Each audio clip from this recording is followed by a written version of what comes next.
Quý vị và các bạn đang đến với chương trình Việt Nam hội nhập của kênh VTC10 Net Việt. Thưa quý vị và các bạn, đoàn đại biểu cấp cao của Việt Nam đang có mặt tại thủ đô Paris của Cộng hòa Pháp để tham dự hội nghị thượng đỉnh của Liên Hợp Quốc về biến đổi khí hậu, viết tắt là COP21. Cùng với nhiều quốc gia khác, Việt Nam đã công bố cam kết cắt giảm lượng khí thải nhà kính để bảo vệ sự ổn định của trái đất trong nhiều thập kỷ tới. Trong phóng sự sau đây, chúng ta sẽ cùng tìm hiểu về những rủi ro nghiêm trọng do biến đổi khí hậu gây ra đối với Việt Nam và cam kết ứng phó của nước ta trong lĩnh vực này. Theo kịch bản phát thải trung bình, đến cuối thế kỷ 21, khí hậu Việt Nam có những thay đổi lớn.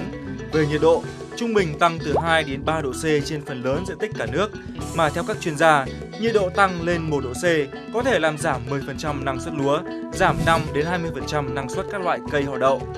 Về lượng mưa hàng năm tăng trên hầu khắp lãnh thổ, mức tăng phổ biến từ 2 đến 7%, riêng Tây Nguyên và Nam Trung Bộ tăng ít hơn, dưới 3%. Mực nước biển dâng, trung bình toàn Việt Nam, nước biển dâng trong khoảng từ 57 đến 73 cm. Mực nước biển dâng cao nhất ở vùng từ Cà Mau đến Kiên Giang trong khoảng từ 62 đến 82 cm. Theo tính toán, nếu mực nước biển dâng 1 mét và không có giải pháp ứng phó, thì khoảng 6,3% diện tích Việt Nam có nguy cơ bị ngập, ảnh hưởng trực tiếp đến 16% dân số cả nước. Trong đó, đồng bằng sông Cửu Long bị ảnh hưởng nặng nề nhất với 39% diện tích có thể bị ngập và 55% dân số bị ảnh hưởng. Vietnam historically is affected by a lot of disasters. More or less 90% of those disasters are related to weather or climate. Climate change is making this worse. So Vietnam is already ranked one of the worst affected countries by climate. Now climate change is increasing sea levels. It is increasing storm surges. So therefore the Mekong Delta and the coastal region in the center of Vietnam strongly affected. And in fact also in the north and the Red River Delta. Dẫu còn nhiều khó khăn, nhưng là một quốc gia có trách nhiệm trong những vấn đề chung, Việt Nam tích cực tham gia cùng cộng đồng thế giới để sớm đạt được thỏa thuận toàn cầu về khí hậu năm 2015, cũng như bảo vệ hệ thống khí hậu trái đất, giữ mức tăng nhiệt độ trung bình của trái đất không vượt quá 2 độ C vào năm 2100. Báo cáo đóng góp dự kiến do quốc gia tự quyết định, viết tắt là INDC của Việt Nam xác định, đến năm 2030 sẽ giảm 8% lượng phát thải khí nhà kính so với kịch bản phát triển thông thường. Đóng góp nêu trên có thể lên đến 25% nếu nhận được hỗ trợ quốc tế. Một số lĩnh vực chính bao gồm năng lượng, nông nghiệp và xử lý chất thải. Cùng với sự hỗ trợ của cộng đồng quốc tế, Việt Nam đã triển khai thực hiện hiệu quả chiến lược, chương trình mục tiêu quốc gia về ứng phó với biến đổi khí hậu, tích cực thực hiện các nghĩa vụ thành viên Công ước Khung của Liên Hiệp Quốc về biến đổi khí hậu, tham gia có trách nhiệm trong các diễn đàn quốc tế về biến đổi khí hậu. Chúng tôi cam kết giảm 8% lượng phát thải nhà kính vào năm 2030 và có thể giảm đến 25% nếu nhận được sự hỗ trợ hiệu quả từ cộng đồng quốc tế.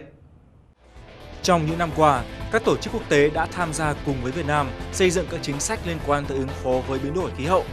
Chương trình hỗ trợ ứng phó với biến đổi khí hậu, viết tắt là SPRCC, được biết đến là một trong những thành quả nổi bật nhất trong việc hợp tác xây dựng chính sách ứng phó với biến đổi khí hậu giữa Việt Nam và các đối tác phát triển như Cơ quan Hợp tác Quốc tế Nhật Bản, Cơ quan Phát triển Pháp và Ngân hàng Thế giới. Từ năm 2009 đến nay, chương trình này đã xây dựng được hơn 200 hành động chính sách và đã thu hút được nguồn hỗ trợ tài chính từ các đối tác phát triển lên đến hơn 1 tỷ đô la Mỹ. Biến đổi khí hậu đối với Việt Nam không chỉ đe dọa cuộc sống của người dân trong nước mà còn ảnh hưởng tới an ninh lương thực của thế giới. Cộng đồng quốc tế sẽ tiếp tục đẩy mạnh hợp tác với Việt Nam nhằm cắt giảm hơn nữa khí thải nhà kính và đảm bảo tăng trưởng xanh. Đây là thông điệp được tiến sĩ Pratiha Mehta, trưởng đại diện thường trú của Liên Hợp Quốc tại Việt Nam chia sẻ cùng phóng viên VTC10 Net Việt. Mời quý vị và các bạn theo dõi ngay sau đây. Dr. Mehta, thank you so much for spending your time with us today. First of all, could you describe the impacts of climate change on the socio-economic development of Vietnam, particularly the Mekong River Delta? Vietnam is one of the 5 topmost countries in the world which is most vulnerable to climate change. It's very vulnerable to natural disasters, and particularly for Mekong Delta, which is the rice bowl of Vietnam. It houses almost 1/4 of the population of the country resides in Mekong Delta. There are several poor and vulnerable people whose livelihood depend on agriculture, fishery, and the coastal resources in that region. As a big producer of rice, as a big exporter of rice and other agriculture products, risk to Vietnam can be a food risk to the whole world. So this is an extremely important issue for Vietnam generally, for the whole country, but more specifically for the Mekong Delta and the neighboring provinces. As far as I know, the United Nations system is one of the major partners of Vietnam in dealing with climate change. So could you share with us some information on the cooperation between the two sides? This climate change, environmental sustainability, green growth are on their topmost priorities for the UN system in Vietnam. A number of UN agencies like UNDP, UNIDO, FAO, UN Habitat are involved in supporting various ministries. For example, UNDP is working very closely with MPI, with MONRE on a number of climate change related initiatives, with MPI on green growth strategy, including supporting preparation of green growth action plans.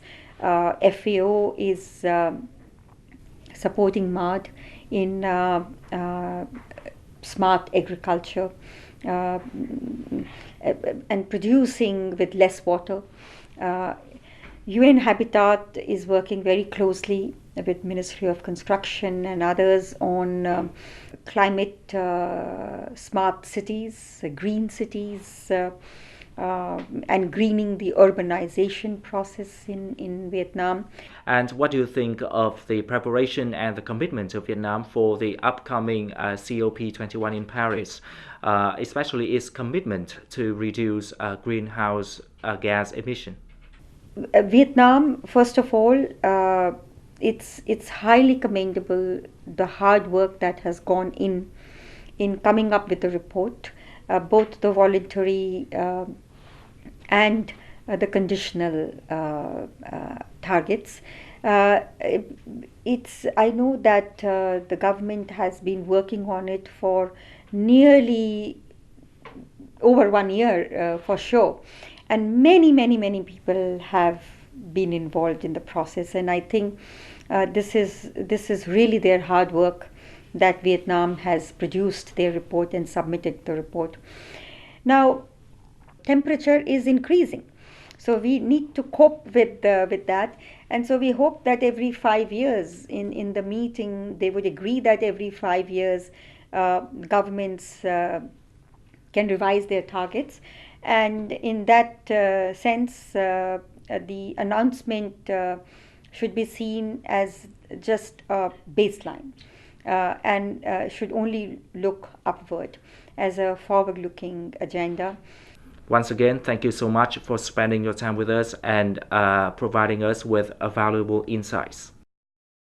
Hiện tượng trái đất nóng lên và biến đổi khí hậu đang đặt ra những rủi ro nghiêm trọng đối với thế giới và đặc biệt là Việt Nam. Hy vọng rằng với quyết tâm trong nước và sự hỗ trợ hiệu quả của cộng đồng quốc tế, Việt Nam sẽ đạt được các mục tiêu giảm phát thải khí nhà kính và phát triển nền kinh tế xanh, đóng góp vào nỗ lực chung của thế giới nhằm ứng phó với biến đổi khí hậu. Chương trình Việt Nam Hội nhập ngày hôm nay cũng xin được khép lại tại đây. Cảm ơn quý vị đã dành thời gian quan tâm theo dõi. Xin kính chào và hẹn gặp lại.